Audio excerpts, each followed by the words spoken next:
ഒരിക്കലൊരു വ്യക്തി എന്നോട് ചോദിച്ചു, പാസ്റ്ററെ, താങ്കൾ എന്തുകൊണ്ട് കന്യാമറിയത്തെ ദൈവമായി കാണുകയോ ആരാധിക്കുകയോ ചെയ്യാത്തത്? ഞാൻ ലവലേശം താമസം കൂടാതെ തന്നെ അതിന് നല്ല മറുപടിയും കൊടുത്തു.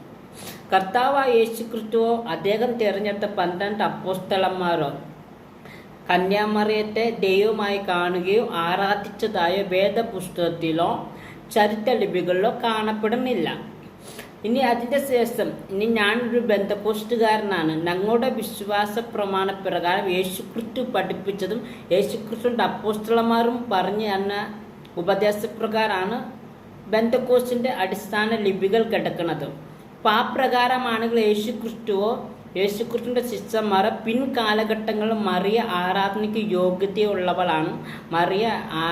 മറിയെ ആരാധിക്കണമെന്നോ യേശുദേവനോ ശിഷ്യന്മാരെ പഠിപ്പിച്ചില്ല. മറിയെ ഞങ്ങൾ ബഹുമാനിക്കുന്നു, ഞങ്ങൾ ആരാധിക്കുന്നില്ല.